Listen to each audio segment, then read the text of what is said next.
Hola, buenas tardes a todos. Bienvenidos a la primer clase de este tetramestre. Espero que sea un buen tetramestre, ¿verdad? Que todos logren terminar en tiempo y forma sus actividades que vamos a estar realizando. Y voy a ir proyectando la presentación del tema correspondiente a esta sesión.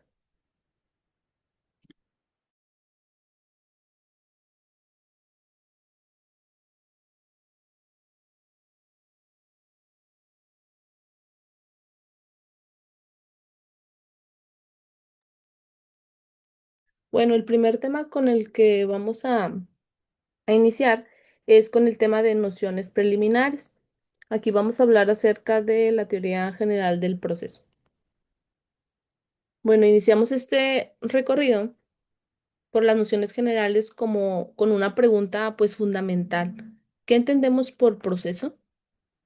Aquí en un sentido más amplio, un proceso pues viene siendo un conjunto de actos jurídicos que siguen una secuencia lógica y normativa con el propósito de resolver algún conflicto o alguna controversia mediante la intervención de una autoridad.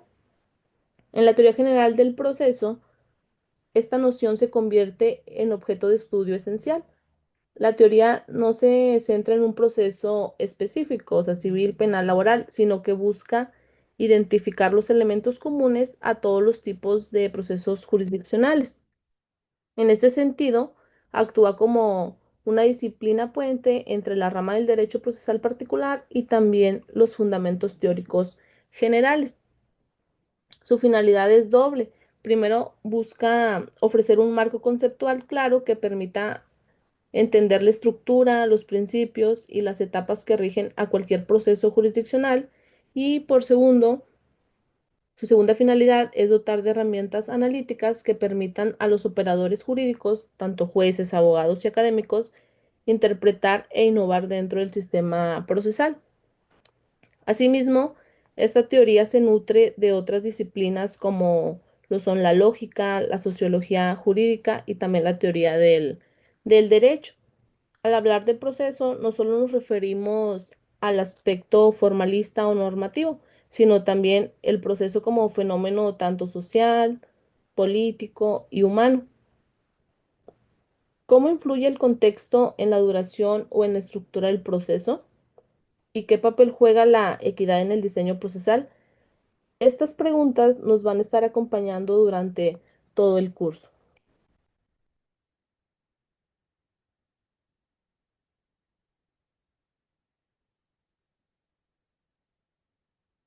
Bueno, ahora sí, los conceptos de derecho procesal.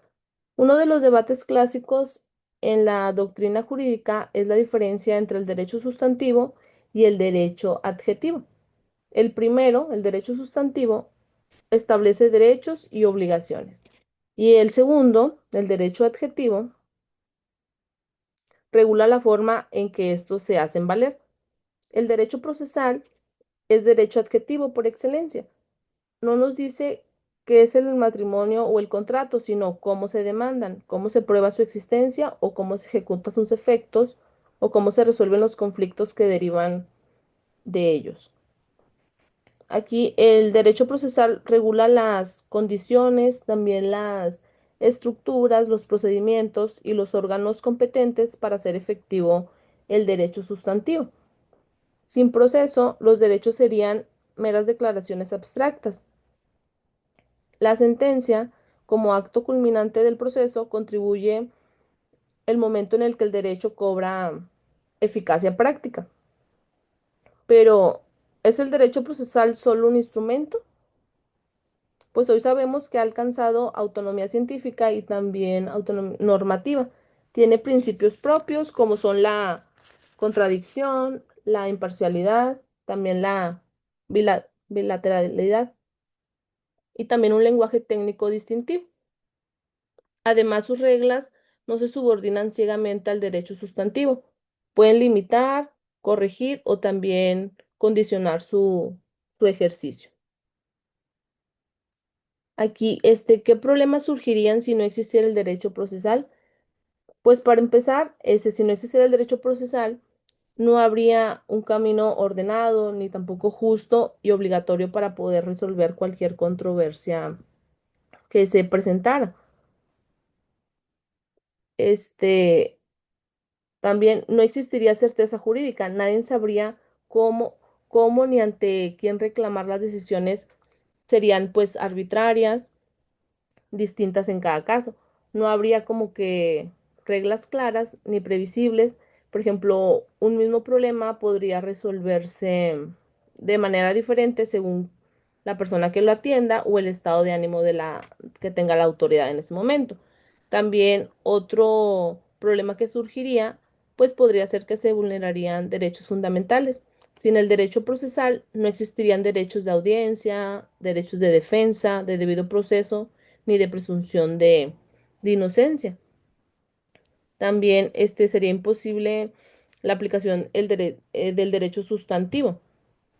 Las leyes civiles, penales, administrativas o laborales no podrían hacerse pues efectivas. El derecho procesal es el medio para hacer cumplir el derecho sustantivo.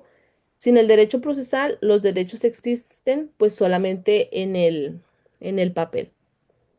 También predominaría la ley del más fuerte. Los conflictos se resolverían por fuerza o por poder económico o influencia.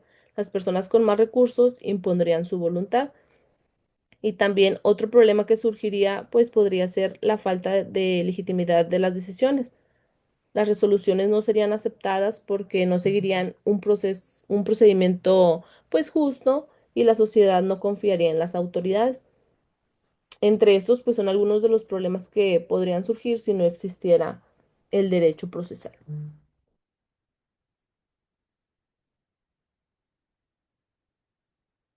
Ahora vamos a ver los elementos del proceso. Todo proceso, pues está compuesto por elementos esenciales. Aquí tenemos sujetos, objeto, causa y también forma. El primero de ellos, que vienen siendo los sujetos, viene siendo el juez o el tribunal, también las partes, que son el actor y el demandado, y en ocasiones los terceros interesados. El juez, pues, es imparcial, investido de autoridad por el Estado. Las partes, en cambio, son sujetos en conflicto con intereses contrapuestos. Cada uno tiene derechos y deberes procesales, como comparecer, ofrecer pruebas o impugnar alguna resolución. Por otro lado, el objeto del proceso es la pretensión procesal, aquello que el actor solicita que el órgano jurisdiccional declare, condene o contribuya. A esto se opone la resistencia del demandado, quien rechaza total o parcialmente dicha pretensión. Pues sin pretensión ni resistencia no hay alguna controversia y por lo tanto, pues no habría algún proceso. Aquí la causa del proceso es el conflicto de intereses jurídicamente relevantes. Esto excluye conflictos tanto morales o políticos que no han sido tipificados como derechos o como deberes jurídicos. Y finalmente, la forma es fundamental. El proceso no puede ser un caos de actos aislados, debe seguir pues una secuencia lógica y predeterminada. De ahí que existan etapas como la demanda, la contestación, las pruebas, los alegatos, las sentencias, los recursos. Entonces, estos son los elementos del proceso.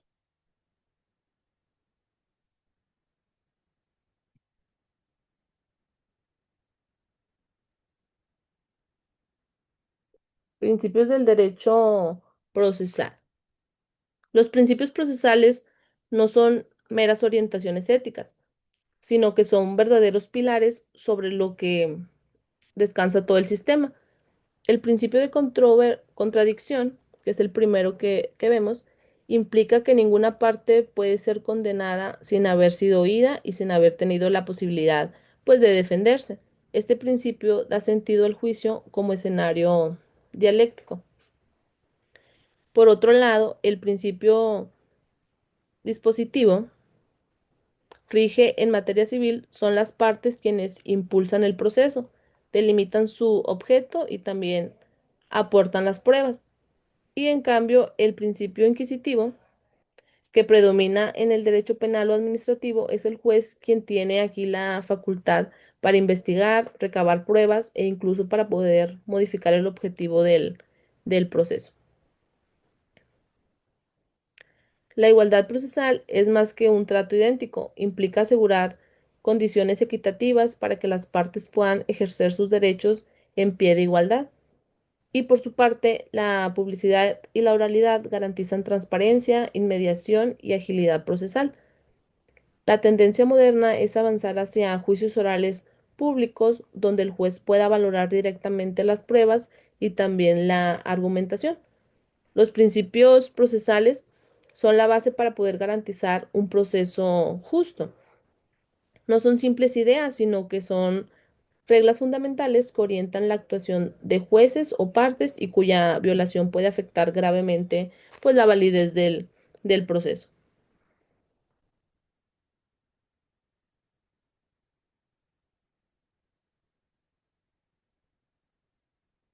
Jurisdicción y competencia. La jurisdicción es uno de los conceptos fundamentales de la teoría general del proceso. Puede definirse como la potestad que el Estado, a través de órganos especializados, ejerce para poder conocer y resolver conflictos de relevancia jurídica mediante decisiones con fuerza obligatoria. Esta potestad no es genérica ni difusa, está organizada pues en instituciones y en estructuras bien definidas.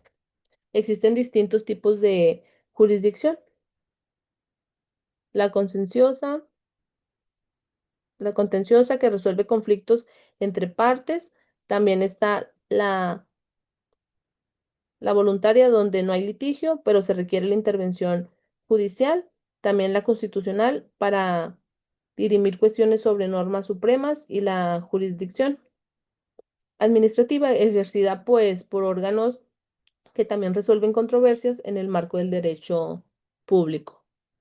Por otro lado, la competencia delimita qué órgano entre los investidos de jurisdicción debe conocer de un caso específico.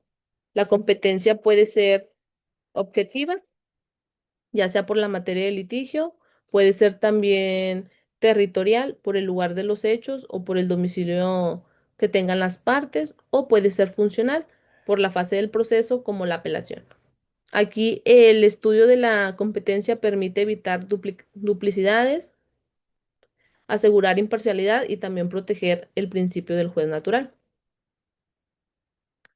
Aquí los conflictos de competencia surgen cuando dos jueces se niegan a conocer un asunto, un conflicto negativo, o cuando ambos lo reclaman, conflicto positivo. En ambos casos se requiere un órgano superior que dirima y establezca quién es el que debe de actuar en este caso. La jurisdicción otorga al Estado el poder de resolver conflictos, mientras que la competencia organiza ese poder para poder evitar cualquier arbitrariedad. Su correcta aplicación protege el derecho al juez natural y asegura orden y también una seguridad jurídica.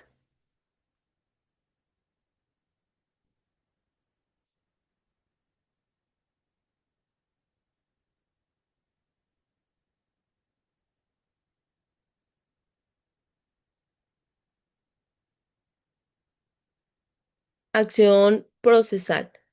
La acción procesal es un instrumento jurídico por excelencia para poder acceder a la justicia.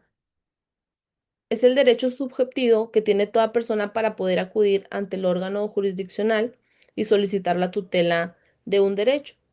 Es importante subrayar que el ejercicio de la acción no está condicionada a que el actor tenga razón en el fondo, sino que basta con que exista una pretensión legítima para que el juez tenga el deber de pronunciarse. Aquí existen diversas teorías sobre la naturaleza de la acción. Una es la teoría clásica, también la teoría moderna y la teoría ecléctica.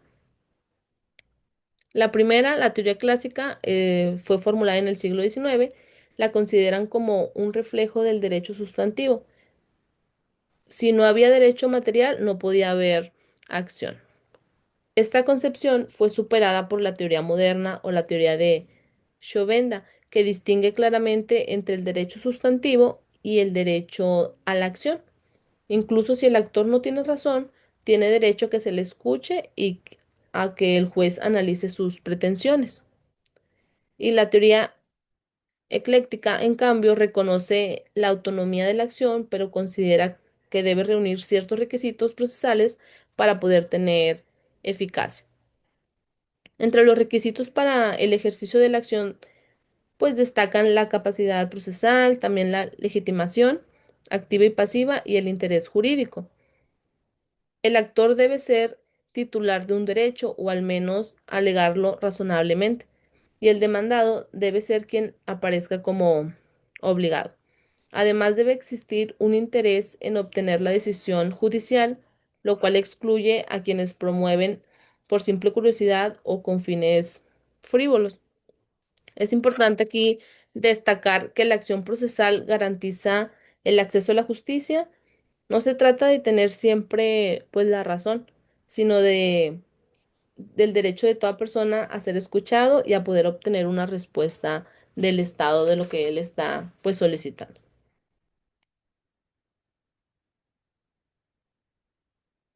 Retención y excepciones. Aquí en el núcleo del proceso encontramos una tensión dialéctica, la pretensión del actor y la oposición o excepción del demandado. Aquí la pretensión es el actor por el cual una persona solicita al órgano jurisdiccional la declaración, constitución o condena respecto de una situación jurídica concreta. Esta puede clasificarse como declarativa, o sea, que declare la nulidad de un contrato, constitutiva, como ejemplo un divorcio, o de condena, pago por alguna deuda. La excepción, en cambio, es la respuesta jurídica del demandado frente a la pretensión. No se trata de una simple negación fáctica, sino de una oposición con base jurídica. Aquí las excepciones procesales se refieren a la forma del proceso, o sea, algunos ejemplos como incompetencia, litisdependencia o cosa juzgada, mientras que las excepciones sustantivas niegan el fondo del derecho. Ejemplo, pago ya realizado o alguna prescripción. Ambas forman el conflicto esencial del proceso. Lo que se decide en una sentencia no es simplemente si alguien tiene razón, sino la pretensión es fundada y la excepción es válida. Esta lógica de doble afirmación, posición requiere de técnicas de claridad argumentativa y también de pruebas contundentes. La función defensiva de la excepción también es vital. Aquí no solo protege al demandado, sino que asegura que no haya condena sin sustento, que no se violente el principio de contradicción y que se dé oportunidades reales, pues, para poder defenderse. El proceso construye a partir del enfrentamiento entre la pretensión del actor y también la excepción del demandado. Este equilibrio es esencial para que el juez pueda, pues, poder analizar los argumentos de ambas partes y emita al final una sentencia que sea justa.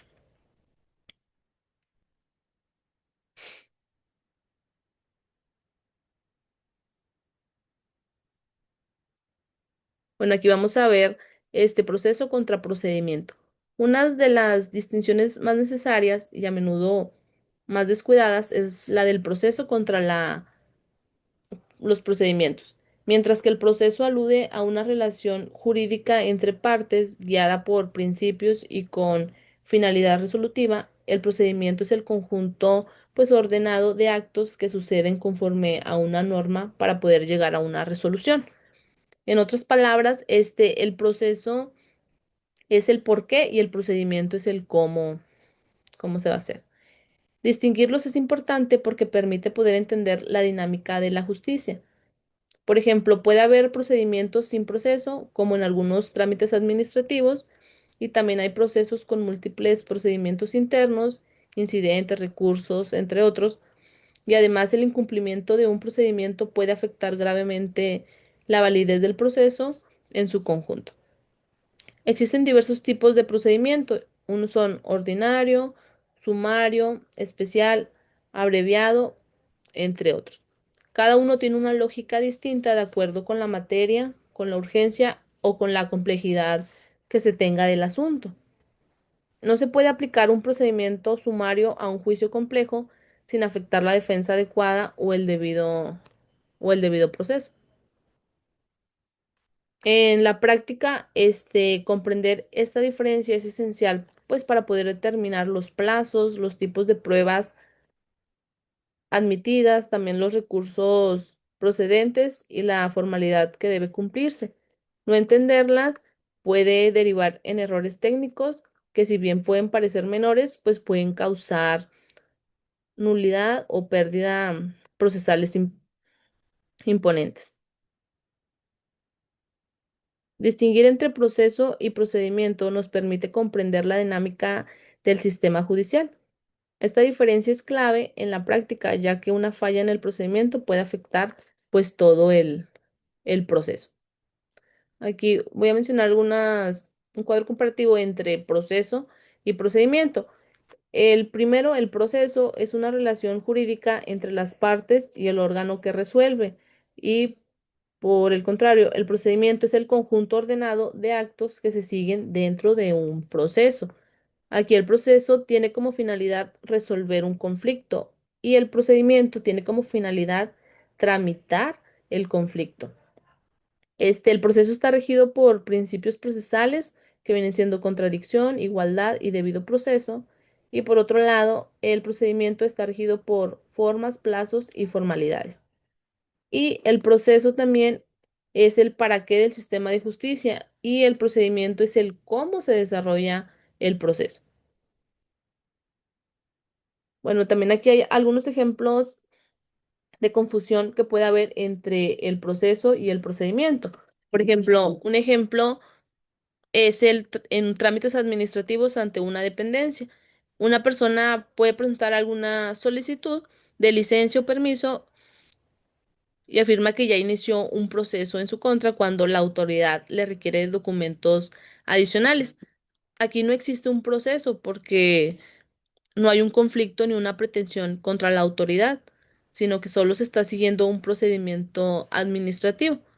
El proceso podría surgir hasta que exista una controversia jurídica, por ejemplo, cuando la autoridad niegue el permiso y el particular lo imponga. O también en materia laboral puede ser cuando un trabajador piensa que al presentar una queja ante la empresa ya inició un proceso laboral. Aquí la confusión es que la queja interna es un procedimiento conciliatorio o interno, más no es un proceso. Aquí el proceso iniciaría cuando se presente la demanda ante el tribunal laboral.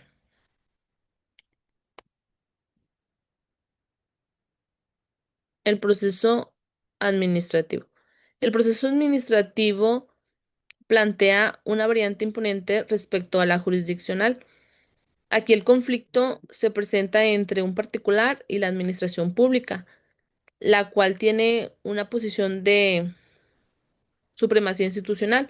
Sin embargo, esta posición no es arbitraria ni ilimitada. Está sujeta a los principios de legalidad, de imparcialidad y también de debido proceso. Aquí el procedimiento administrativo tiene múltiples variantes, desde la interposición de recursos administrativos, ya sea de revisión de inconformidad, hasta procedimientos sancionadores, multas, cláusulas o alguna cancelación. A diferencia del proceso jurisdiccional, donde interviene un juez imparcial, en el administrativo es la propia autoridad quien instruye y resuelve, lo cual exige mayores garantías de control y también de transparencia. Aun cuando el procedimiento esté regulado por la propia administración, debe respetar garantías mínimas, derecho de audiencia, también derecho a ofrecer pruebas, a ser notificado debidamente y también a impugnar. Cualquier vulneración puede ser causa de nulidad y también de habilitar la intervención del Poder Judicial. Además, el proceso administrativo está regulado por leyes específicas en cada entidad federativa, así como por la Ley Federal del Procedimiento Administrativo. El reto aquí del abogado o funcionarios públicos es conocer a fondo estas normas y poder garantizar que sus actos se apeguen pues a derecho.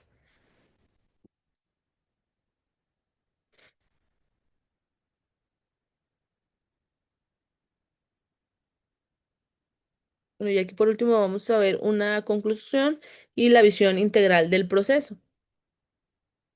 Aquí cerramos esta primera sesión de nociones generales con una reflexión amplia sobre la unidad del derecho procesal. Aunque estudiamos distintos tipos de procesos, penal, civil, administrativo, todos comparten principios, estructuras y también fines. Por ello, la teoría general no es un lujo académico, sino que viene siendo una necesidad para poder formar juristas completos. El proceso, en últimas instancias, es una garantía de justicia, permite poder resolver conflictos sin violencia dentro de un marco normativo legítimo, con respeto a los derechos fundamentales. Es una construcción humana imperfecta, pero perfectible.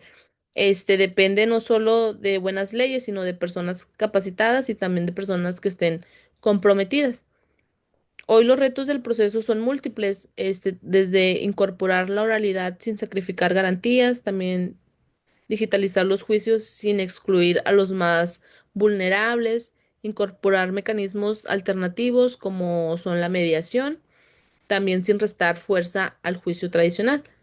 Y también esto requiere no solo pues de técnicas, sino de visión, de sensibilidad social y también de compromiso ético. Por ello, el abogado no es solo un técnico del derecho, es también un operador de justicia. Su misión no se agota en ganar un juicio aquí, sino que en contribuir a un sistema que sea más justo, un sistema que sea más accesible y más eficiente. Esta perspectiva integral debe acompañar en todo el curso y en pues en toda su carrera profesional. Aquí con esto se da por concluido el tema correspondiente a esta semana. Ya nada más por ahí revisar la plataforma, por si por si hay alguna actividad que tenga que ser entregable, revisar fechas y poder realizarla para que vayan al corriente con todas sus actividades. De mi parte es todo y los vería en la siguiente sesión. Espero que tengan un bonito inicio de semana y los veo el siguiente lunes.